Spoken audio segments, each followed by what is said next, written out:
You asked me what I think is best for your daughter. 6 months under observation in the best hospital you can find. You showed me Reagan's double. Same face, same voice, everything. And I'd know it wasn't Reagan. I'd know in my gut. I'm telling you that thing upstairs isn't my daughter. Now, I want you to tell me that you know for a fact that there's nothing wrong with my daughter except in her mind. You tell me you know for a fact that an exorcism wouldn't do any good. You tell me that! Wow. Scary.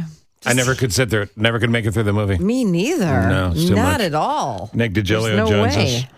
William Friedkin, Chicago's William Friedkin, dies yesterday, 87, legendary director.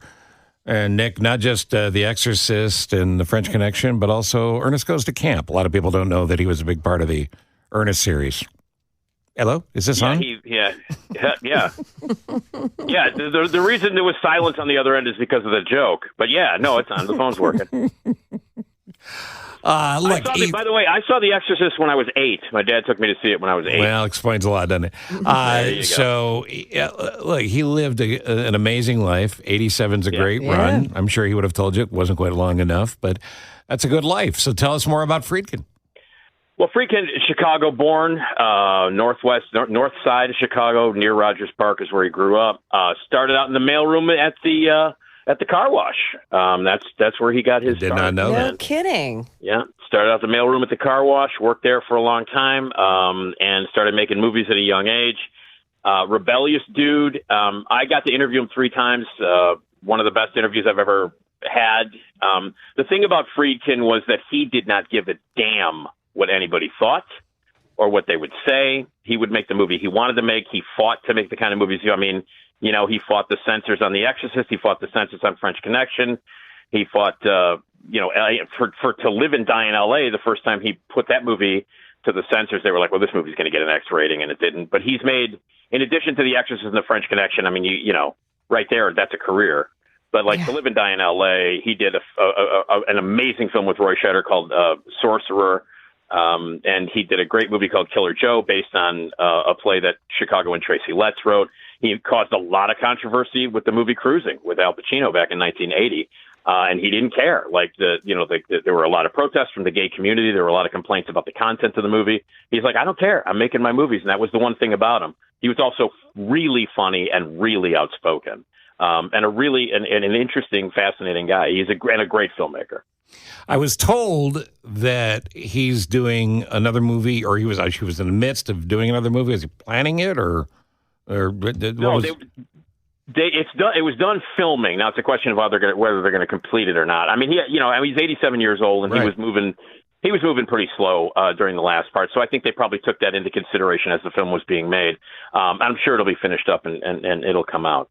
But he took a lot of time off in between. There was a time in the 90s when he was making a lot of bad films. I mean, he made like Jade with David Caruso, and he did like The Guardian, which was about an evil babysitter that was also a tree, and Rules of Engagement. Some of these movies in the 90s weren't so good, but that stretch that he had in the 70s and into the late 60s and into the 70s and early 80s. Amazing. I mean, when you make The Exorcist, To Live and Die in L.A. and French Connection, you're done. That's enough. It seems like he was the it guy, and after that, people just wanted him. And what I find interesting is that he was offered the ability to produce Star Wars and MASH, the movie, and he said, nah, I don't see the potential.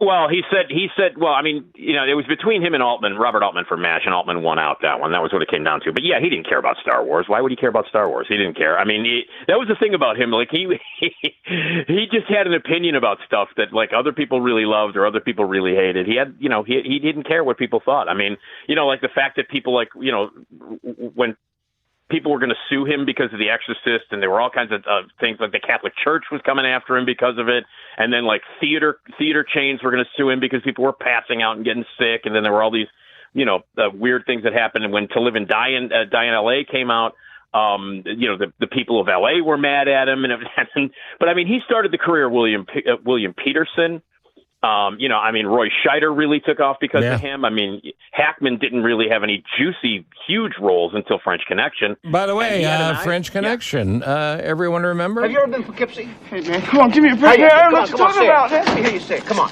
Have you ever been to Poughkeepsie? You've been to Poughkeepsie, haven't you? I want to hear it. Come on. Yes, I've You've been there, right? Yeah. You sat on the edge of the bed, didn't you? You took off your shoes, put your finger between your toes, and picked your feet, didn't you? Now say it. Yes.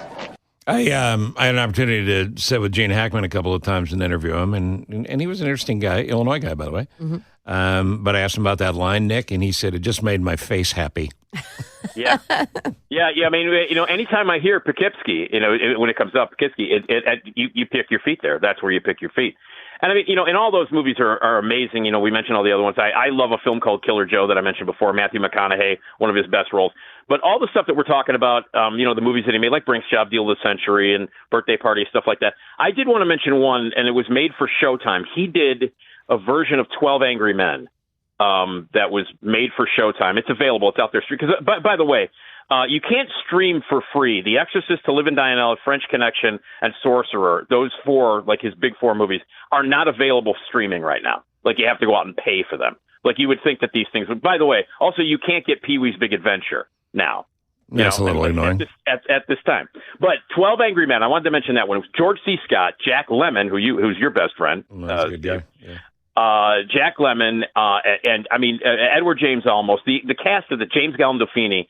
He did a version of the play, 12 Angry Men, made a movie out of it for Showtime, and it is as good, if not better, than the film that Sidney Lumet made. And if you've not seen it, because it's kind of under the radar, a lot of people didn't know that Friedkin made it. But yeah, 12 Angry Men. It was a Showtime made-for-TV thing with Jack Lemmon and George C. Scott, who's amazing in it, and William Peterson's in that too. And you should check that out. And again, represented Chicago. Every time I interviewed him, he was like, Nick, I love you, man. I love you. And he mentioned the car wash, which I won't mention, but like he always stayed connected to Chicago in some way. Always. He loved this town. He was from his birth to death, he was a true Chicagoan. Oh, that's nice. Did he come back ever or often? He used to come back and visit all the time. I mean, the last time I interviewed him was 10 years ago when the Chicago Critics Film Festival had him come in, and they showed a 35 millimeter print of the Roy Scheider adventure movie Sorcerer, and he introduced it, and he came on my show, and that was his second time that year visiting. He had family here and friends, near Rogers Park, which is where he grew up. So he stayed connected to the city and came back often. Yeah. God bless him. Thanks for the entertainment. Thanks for the update, Nick. And you and I both respect a guy who tells everybody to blow it out their butt. Exactly right. Thanks, buddy.